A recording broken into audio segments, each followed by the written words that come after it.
23 minutes to 5 o'clock. At 5 o'clock, we have our next news bulletin for you.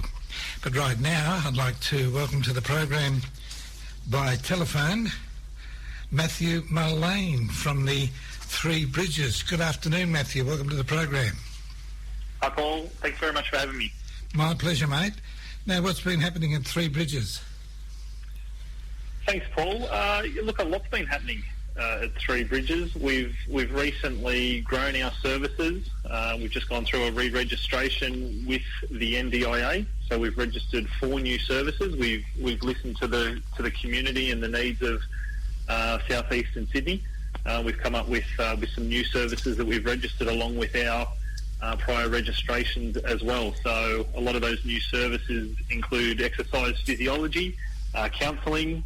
We've also got quite a large home modifications team. We've registered our Careport, which is a portable toilet and shower that you can place in a house or a unit, which is quite an exciting product to have. As I said, our other services are still continuing as well. Our support coordination, our drop-in support, our social support groups. We've invested quite heavily in Aboriginal services as well. Also with our Arrowsmith program, our allied health, OT, and as I said, exercise physiology.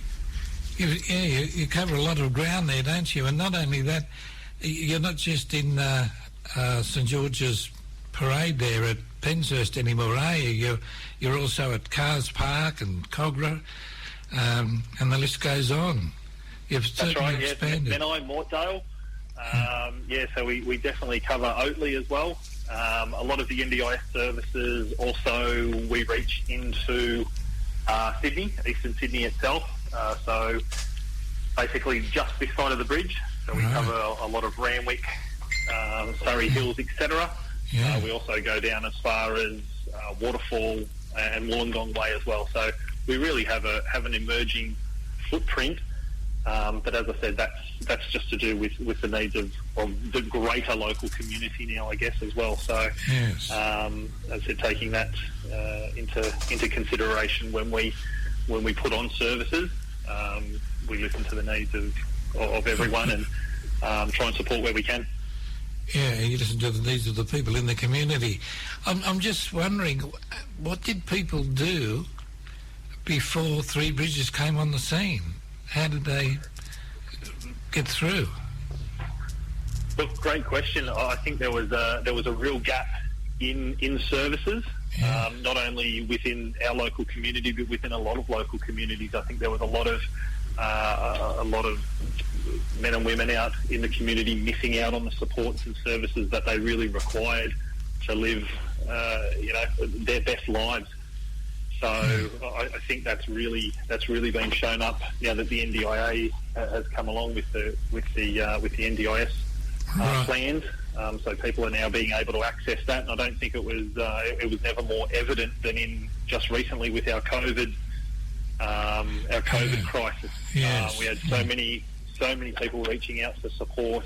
It was incredible the amount of assistance that the community needed, and as I said, we were in a good position. We were lucky enough to be able to provide a lot of that support and do as much as we possibly could for people. And look, hats off to the NDIA as well. They were quite flexible as well, and they did make some changes there to make it easier for providers and the participants alike to be able to access some services to get that support and have them in place to avoid a lot of that social isolation, the connection, something as simple as, getting groceries and shopping. I know Coles and Woolworths came on board as well, that, to have those services all work together was really good to see.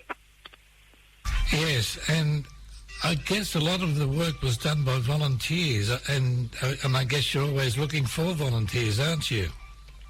Absolutely. We do have a very large volunteer base.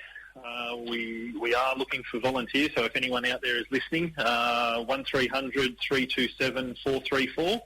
As I said, I mentioned the areas that we covered there earlier. We do have quite a large volunteer base, and we couldn't do a lot of the things that we do well without our volunteers. So if anyone's listening that's a volunteer, big thank you from 3Bridges and in particular the NDIS team. Right, and there's people who are listening who aren't volunteers and they'd like to help.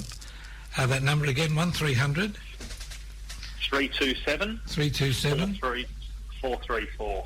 434. Okay, Matthew. Well, thanks very much for listening, for talking with me and my listeners this afternoon. And I hope you get some more volunteers, because I guess you could always help do with some more help. Absolutely. And look, if anyone does want any NDIS support or requires any sort of information, please feel free to contact that number as well. You'll come through to myself or one of the team. We'll be more than happy to have a chat and steer you in the right direction. And as I said, if we can provide assistance where we can, that's what we're there for.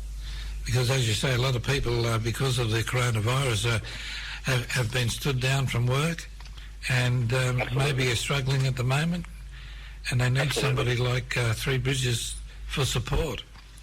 Yes, we cover many facets of community service.